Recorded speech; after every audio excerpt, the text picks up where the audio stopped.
These will be the good old days. All the love you won't forget, and all these reckless nights you won't regret. 어둠에 갇힌 것처럼 두 눈을 감고서 붉어진 감정에 취해 나는 널 잃어가 숨이 멎을 것 같은 이 발끝 너만 사랑이 함정된 그 순간 차가운 온기 가득하는 저 심장이 밟힌 듯해 끝없는 고통을 삼킨 듯이 부서진 기억의 조각들이 복잡한 마음이 비워지지 않아 yeah, yeah. So hi guys, good morning here in Osaka, Japan. We are on 2 days na. Second day namin ngayon at pupunta kami sa Osaka Chapel. Isasama ko kayo guys. Papakita natin ang mga gandang tanawin dito sa Japan. Diyos ko, grabe ang kwento guys. Yung first day, ito yung travel namin na medyo hindi ready talaga kasi 3 days lang na-approve ang visa namin and then may mga aberya pa. Ay, Diyos ko, pero isi-share ko yan sa inyo isang video kasi very important, lalo kung nagpaplano kayo na mag-travel din.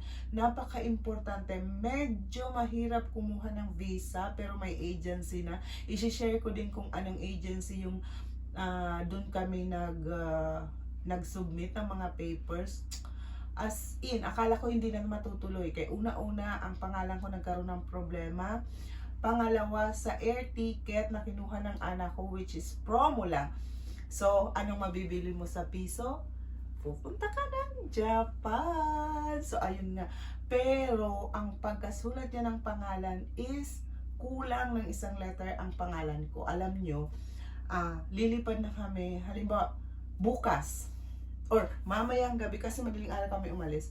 Saka lang niya nakita na may kulang sa spelling. Imbis na gabito, ang nailagay niya is gabit. O, di ba? Sus, nataranta siya ng grabe. Kaya sabi ko, tuloy pa ba? So, ang ginawa niya, email.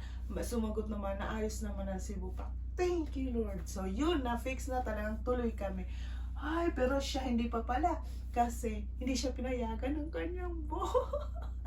Pero nag-explain naman siya na without pay na lang. So, ayun, kaya tuloy. At ang biyahe namin from Nagoya here to Osaka, sobrang haba. So, yun ang makikita nyo sa video. At ngayong second day, talagang papakita ko sa kung ano ang pupuntahan natin at isasama ko kayo. Hindi na tayo mag-room tour kasi meron na tayong dalawang bed sa akin at doon sa aking anak na lalaki. Grabe guys, ang experience ko. First time ko ma-experience na ganito sa pag-travel namin. Grabe, pero masaya. Ang unang may share ko sa first day namin, syempre nag-trend kami napakalayo. So nakapag-sightseeing kami. Isa lang sabi ko, parang malungkot dito sa Japan or hindi po na na-explore lahat. Pero yun na makikita, masasabi ko kasi ang color niya is iisa lang ang bahay. Earthly color. Kaya talagang number 1 sa pagiging minimalist ang Japan. So yun, share ko sa inyong lahat. So yun lang, let's go!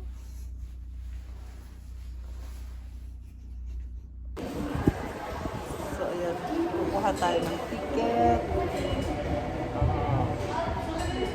Ayan ang ating kasama. We are on our way to Osaka, Pasok. Dumilim.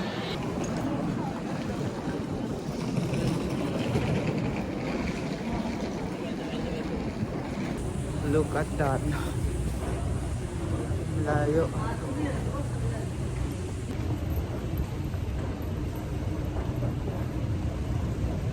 We're moving.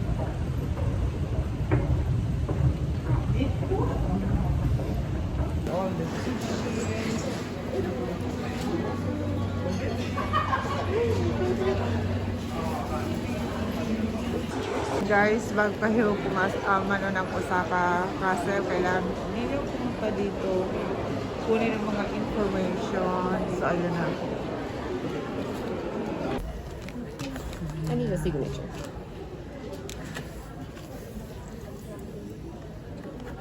So, ito na yung amazing pass natin for all the sa mga tourist spot dito sa Osaka. So, yan ang una natin pupuntahan. Wait lang. Look at that. Ang daming tao, guys.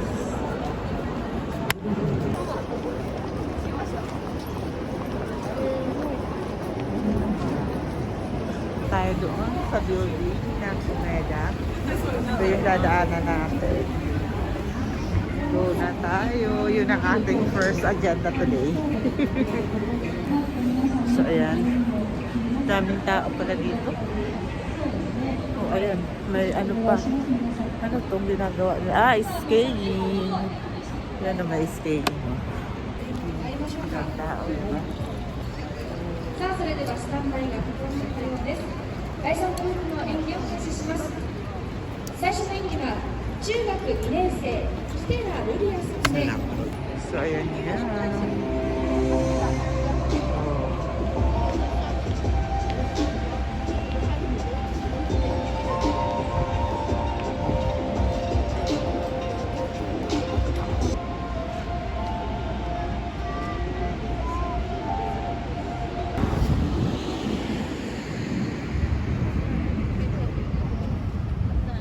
Pasok dito si JR kasi maliit.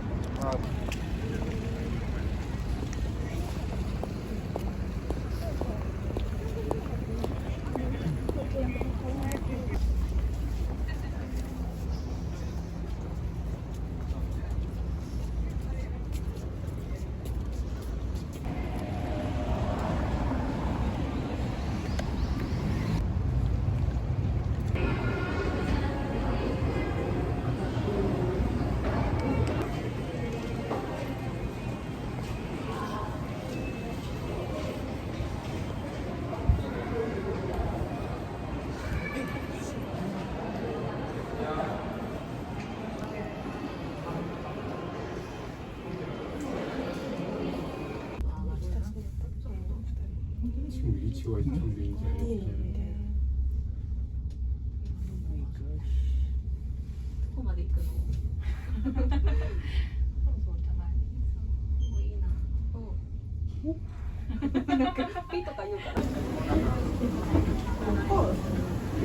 Ito na ang popular.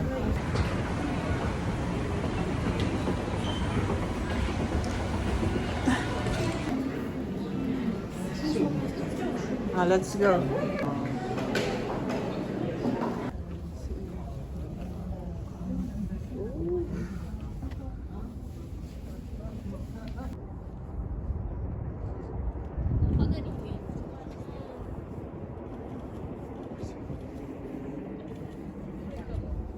So yun, kitang-kita ko. Pababa na tayo.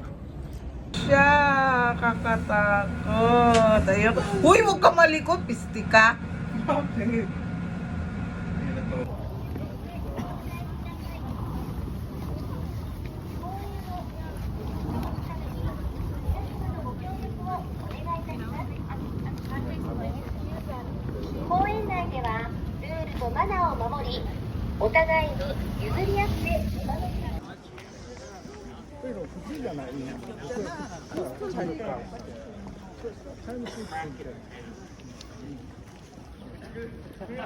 Okay.